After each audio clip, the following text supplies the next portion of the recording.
tal, queridos hermanos? Bienvenidos a este tiempo especial para aquellos que están en el liderazgo, cumpliendo la función, desempeñando esta función tan interesante, ¿no? Que verdaderamente es un desafío, me parece a mí, para todos, ¿no? Una vez escuché esta frase, o hay un libro que el título es "¿El líder nace o se hace?". Era una pregunta, ¿no? Era el título del libro que leí hace como 30 años atrás y me dio una linda enseñanza de que el liderazgo, hay cosas naturales que tenemos en la vida, que vos tenés, que yo tengo, cosas naturales que hemos traído, que hemos recibido, que tenemos, pero también hay muchas cosas que podemos agregar, que podemos aprender, y entre lo que el Señor nos ha dado y lo que ya tenemos naturalmente en la vida, cada uno, aunque sean cosas distintas, ¿no?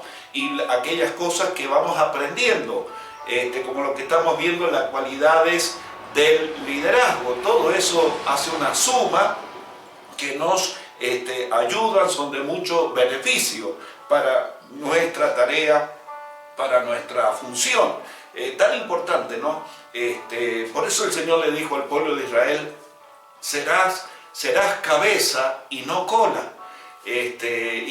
Y bueno, en la obra de Dios, el Señor quiere levantarte, quiere usarte, el Señor quiere ponerte en un lugar que quizás nosotros nunca nos imaginábamos que podíamos llegar a hacerlo. Miren los discípulos del Señor, personas que vivían en el norte de su país, alejado de la capital, de las partes, de los centros urbanísticos más importantes de Israel. Y allá el Señor, también del norte del país de Galilea, esa zona se llamaba Galilea, donde está el famoso lago porque lo conocemos y hasta podríamos decir lo amamos en la Biblia. Pero bueno, y de esa zona el Señor llamó a pescadores, gente de ese lugar, sin mucha preparación, sin mucha nivel cultural, y sin embargo el Señor en 3 años los transformó en verdaderos líderes de la obra del reino de Dios, arrancando en Israel, en Jerusalén, y a partir de allí se extendieron por Judea, salieron de los límites de Judea, llegaron a Samaria, conquistaron Samaria, establecieron iglesias, congregaciones, y se extendieron más allá de Israel, se extendieron más allá de Samaria, de Judea, y avanzaron hacia otras naciones. Impresionante lo que el Señor Jesús levantó, hizo con sus discípulos, aquellas personas que Él llamó y los colocó en ese lugar y los preparó. Así que tenían cosas que seguramente cada uno de ellos había recibido cuando nacieron, cosas que Dios les había dado, pero más las enseñanzas y el ejemplo del Señor Jesús hicieron una suma tan grande que fue realmente el capital que tuvieron los discípulos del Señor. Obviamente la obra del Espíritu Santo completando todo eso, fortaleciendo, ya no estaba el Señor Jesús presente cuando empezó el trabajo de los apóstoles, pero sí estaba el Espíritu Santo. Así que miren ustedes qué interesante que es. ¿El líder se hace o nace? Bueno, traemos cosas de nacimiento, pero también hay muchas cosas que tenemos que aprender, que tenemos que corregir, y todo eso nos va a ayudar en nuestro ministerio. Así que muy bienvenidos a este tiempo, que el Señor te bendiga, y hoy queremos hablar sobre el tema que queremos compartir es ser responsables en este momento, ser responsable. Y la verdad que la palabra responsabilidad muchas veces no nos cae muy bien, nos choca, nos cuesta hablar del tema de responsabilidad. Cuando le hablamos de un niño, un adolescente, de ser responsable, obviamente no les gusta mucho levantarse en la mañana, tener que hacer las tareas, de la vida, ¿no? Estudiar, hacer y colaborar en la casa. Algunos nos tocó muchas veces colaborar en el trabajo, bueno, y ser responsables cuando nos dan una indicación, cuando tenemos una tarea que desempeñar. Pero, ¿sabes? Va a traer una tremenda bendición cuando nosotros aprendamos la importancia también, como hemos aprendido tantas otras cosas, de ser responsables. Y quiero decirte que no es nada feo, es hermoso cuando aprendemos a ser responsables en los horarios, aprendemos a ser responsables en los compromisos, aprendemos a ser responsables con nuestra palabra que hemos dado, que hemos dicho voy a hacer esto y finalmente lo hacemos. Y eso se llama responsabilidad. Quiero contarte una historia nuestra de Argentina tan hermosa.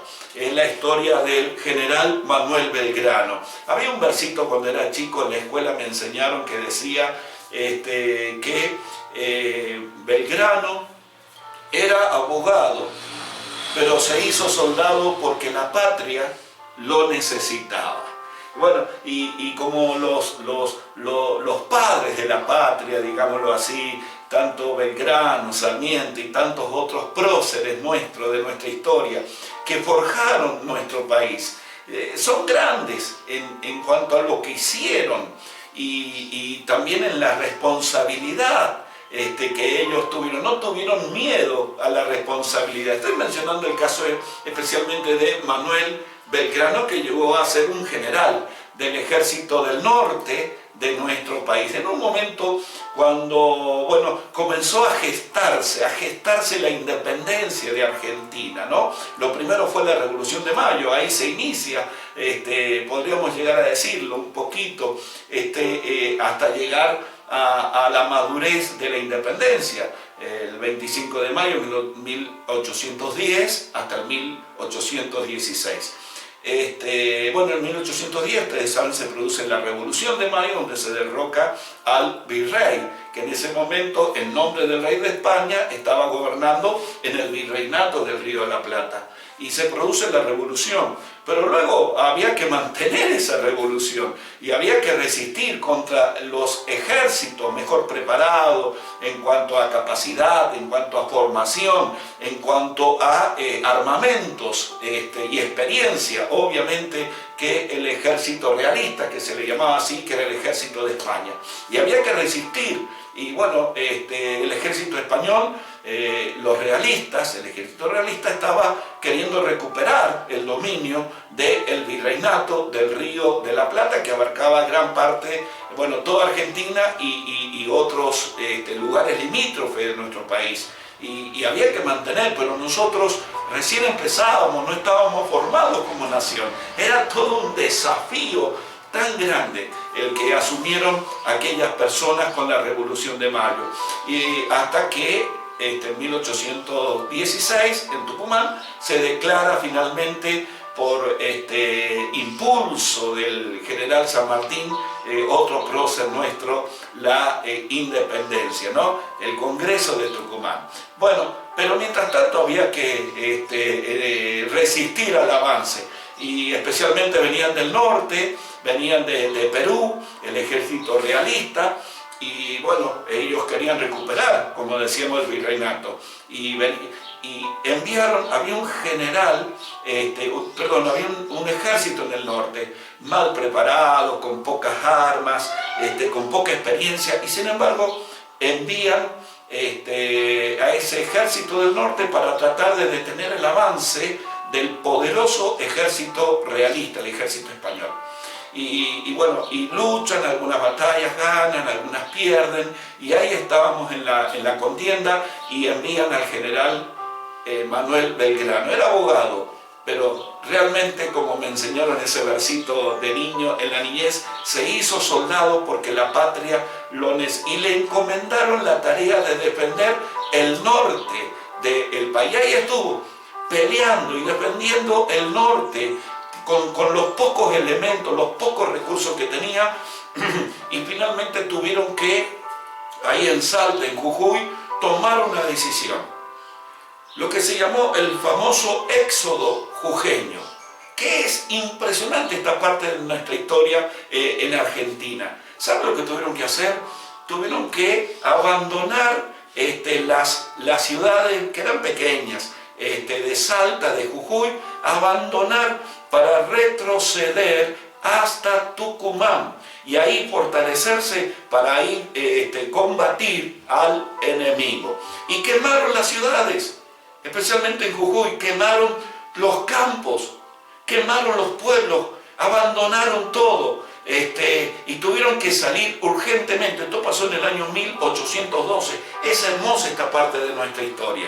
Quemaron lo poco que había para que cuando llegara el ejército realista se encontrara con un desierto, con que todo estaba quemado, todo estaba arruinado, no había comida para el ejército, y el pueblo de Jujuy y de Salta tuvieron que retroceder entonces hasta Tucumán. ¿Saben cuántos kilómetros hicieron esa gente abandonando todo, huyendo, saliendo, para no dejar nada para el ejército realista? 250 kilómetros en 5 días. Aquella población de aquellos tiempos, casi 200 años atrás, o sí, 200 años atrás, ya tuvieron que hacer semejante epopeya. Realmente unos héroes de nuestra independencia, lucharon, y el que encabezó todo esto fue el general Manuel Belgrano. Por eso no solamente es conocido por la bandera argentina, sino también por esta epopeya de Belgrano, y después seguir peleando contra el ejército realista. ¿Cómo llegó Belgrano a tomar esta decisión? Le encomendaron una tarea, le encomendaron una función, una responsabilidad. Pocos recursos, poca gente, un ejército mal preparado, poco armamento, realmente escaso todo. Y parecía que era imposible llegar a detener el avance del ejército español en contra del virreinato, en contra de nuestro país. Y sin embargo lo hicieron, con sacrificio, con un esfuerzo impresionante lo hicieron. A esto se le llamó el éxodo jujeño. ¿Por qué te lo menciono? Porque fíjense, cuando una persona se siente responsable de hacer algo, cuando una persona ha puesto la tarea que nos han encomendado en nuestro corazón, ha puesto esa tarea no como una obligación a cumplir simplemente, sino ya como algo. Cuando una persona se siente responsable, es como que algo que es mío, algo que yo tengo que hacer, algo que ya no lo voy a hacer porque me obligan o porque me exigen, sino porque se transforma en algo que está en mi corazón y en algo que es mi deseo. Eso es un líder. Un líder toma la palabra responsabilidad. Esto es lo que tengo que hacer, esto es lo que me han encomendado, porque sé que es bueno, porque sé que es necesario y va a traer beneficios para mucha gente, y entonces lo voy a hacer. Tal vez me cueste, tal vez tenga que esforzarme, tal vez tenga que renunciar a otras cosas, tal vez tenga que sacrificarme, pero lo voy a hacer con todo el placer de mi corazón y con todas las fuerzas que yo tengo. ¿Sabes? Esto le pasó nada más y nada menos que a Moisés. Un día, cuando Moisés tenía 80 años, Dios se le aparece en el monte Horeb a través de una zarza, dice en Éxodo capítulo 3, versículos 9 y 10. Y el Señor lo llama a Moisés a hacer algo igual que con los Belgrano y el general Belgrano, o algo incluso más grande todavía. Un pueblo que estaba siendo esclavizado, eran esclavos en el imperio más grande que existía en ese momento en la tierra, que era Egipto. Ustedes saben de las pirámides de Egipto. Bueno, gente preparada, gente, no solamente grandes ejércitos, sino también un país de mucha ciencia, de muchas riquezas, de muchos conocimientos, y ahí tenían un pueblo esclavizado que era el pueblo de Israel. Y Dios le llama a Moisés y le encomienda la tarea. Dice Éxodo capítulo 3, versículos 9 y 10. Dice el Señor: mira, el clamor de los israelitas me ha llegado y he visto con cuánta crueldad abusan de ellos los egipcios. Ahora ve, porque te envío al faraón, al rey. Tú vas a sacar a Egipto, a mi pueblo Israel. Tú vas a sacar de Egipto a mi pueblo. ¡Qué tarea! ¡Qué impresionante lo que Dios pone en las manos de Moisés! Y si bien al principio Moisés pone algunas excusas, que son situaciones reales, pero sin embargo el Señor desbarata las excusas que Moisés plantea y finalmente Moisés termina aceptando el trabajo, la tarea, el llamado y podríamos poner la palabra, la responsabilidad de ir al faraón y hablarle, de ir al pueblo de Israel, a su pueblo y convencerlos que Dios les había hablado y convencerlos que el Señor les va a ayudar a escapar no solamente de la esclavitud, sino también a conquistar la tierra prometida. La tierra que Dios le había prometido muchos siglos antes a Abraham, a Isaac y a Jacob. Y saben, Moisés acepta esa responsabilidad y realiza la tarea con total dedicación. Moisés realiza la tarea con una entrega completa, sin mirar los sacrificios, los peligros, los momentos de gran peligro que pasó, y sin embargo acepta la responsabilidad. Así le pasó a los discípulos. Cuando el Señor Jesús los llama, los prepara durante 3 años y luego le dice a los discípulos: yo me voy, pero ustedes van a recibir la unción y el poder del Espíritu Santo y van a hacer discípulos a todas las naciones. Y los discípulos se quedan ahí. Ellos podrían haber dicho: bueno, si Jesús se fue, nos quedamos solos, no vamos a poder hacer esta tarea, no vamos a poder lograrlo, es muy difícil, es muy grande. Pero sin embargo, miren ustedes, ahí hoy el Evangelio está llegando a todos los confines de la tierra. La tierra se está llenando de la gloria del Evangelio del Señor Jesucristo, porque aquel grupo de hombres, 11 personas, aceptaron el desafío, recibieron el llamado, la tarea y tomaron la responsabilidad. Quiero decirte 2 o 3 cositas más sobre el tema de la responsabilidad. Lo primero, número 1, 2 o 3 consejos nada más. Los buenos líderes, los líderes que llegan a lograr el trabajo, la misión que se les encomiendan, son personas que nunca miran la tarea y ven que es demasiado grande para poder hacerla. No ven que la tarea es imposible.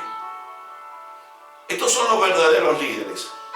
Cuando ven la tarea, aunque pareciera que es muy grande, sin embargo, las personas cuando se hacen responsables de algo, inmediatamente viene en su interior una especie de seguridad que aunque sea grande, aunque hayan dificultades, que las hay muchas veces, que hay que vencerlas, porque no son inventos, son dificultades reales, verdaderas, temores, inconvenientes, pero sin embargo, esas personas nunca van a justificarse, que no puedo hacerla, que no puedo, que me va a ser difícil, que no voy a saber, que no voy a poder. Eso se llama justificarse, buscar excusas. Pero cuando vos aceptaste una responsabilidad que el Señor ha puesto en tus manos, la tarea se hace más pequeña. Cuando aceptamos la responsabilidad, nos damos cuenta que sí se puede. El tema es aceptar la responsabilidad. El tema es decirle sí al Señor. El tema es reconocer que lo voy a poder hacer. Y vuelvo a decirte, cuando una persona acepta esa responsabilidad, inmediatamente la tarea deja de ser no tan grande. Ya no es un imposible, ahora es un posible. Por eso el líder responsable ve que las cosas se pueden hacer. Costará, tendré que esforzarme un poquito más, tal vez, tendré que renunciar a otras cosas, tendré que hacer algunos sacrificios en mi vida, pero soy responsable. Acepté esta tarea que Dios puso en mi mano, y entonces ahora, desde el momento que asumí la responsabilidad de hacerlo, desde el momento que dije, sí, esto es mío, esta tarea que Dios me dio es mía, en ese momento ya no es tan grande, ya no es un gigante, ya no es un imposible. Ahora veo que se puede hacer. Por eso los creyentes decimos que en Cristo Jesús no hay ningún imposible de acuerdo a lo que Dios ha dicho, sino que todo es posible. Gracias al Señor. Las personas que se hacen responsables de la tarea son personas que no tienen miedo a trabajar. Para hacer una tarea tenemos que trabajar. No hay vuelta.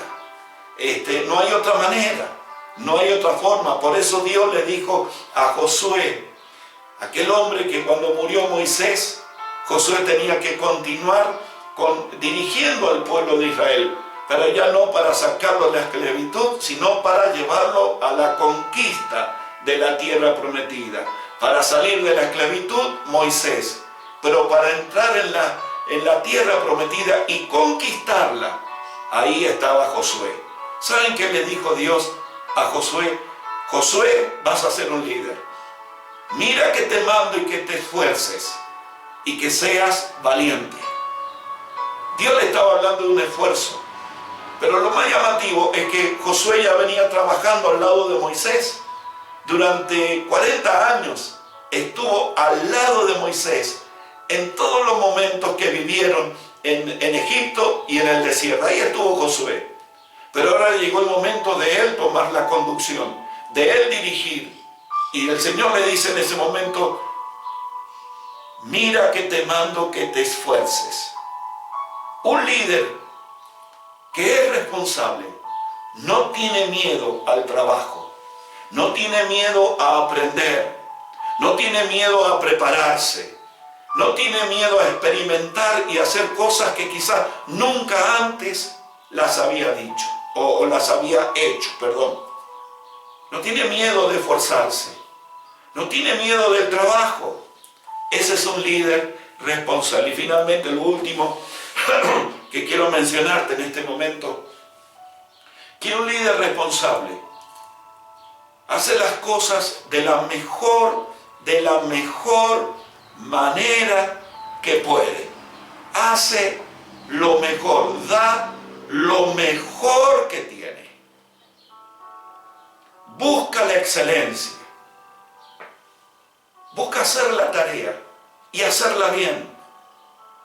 Busca, porque siente responsabilidad en su vida. Busca lograr el objetivo, pero no busca atajos. No busca atajos. No quiere cortar el camino. No quiere nada fácil, porque sabe que lo fácil nunca va a traer lo bueno. La Biblia dice que es al revés, que lo difícil, cuando me esfuerzo por lograr algo, es cuando lo bueno va a venir. Entonces, da lo mejor que tiene. Busca la excelencia. Y nosotros como líderes que el Señor nos ha llamado para la tarea de extender el reino del Señor en esta tierra de tantas maneras, debemos buscar la excelencia de la preparación, la excelencia de la oración, la excelencia de la comunión con el Señor. No hacemos las cosas así nomás, sin prepararnos, sin orar, sin ayunar, sin estudiar la palabra. No. líderes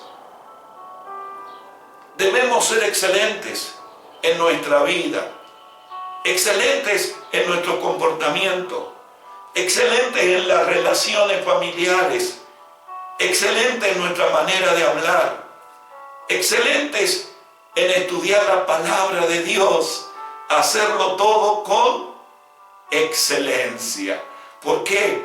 Porque nos sentimos responsables de la tarea a funcionar. Así que dejo esto en tu corazón en estos momentos. Líderes responsables, líderes que alcanzan, logran la tarea, la aceptan, ven el desafío que no es imposible, sino que es posible con el Señor, que se preparan, que se esfuerzan, que trabajan y que hacen las cosas de la mejor manera que pueden. Y en este momento te desafío a que lo puedas hacer en el nombre de Jesús y te puedas transformar en un líder responsable. Esto va a traer gran bendición a tu ministerio y a tu vida. Dios te bendiga y hasta la próxima.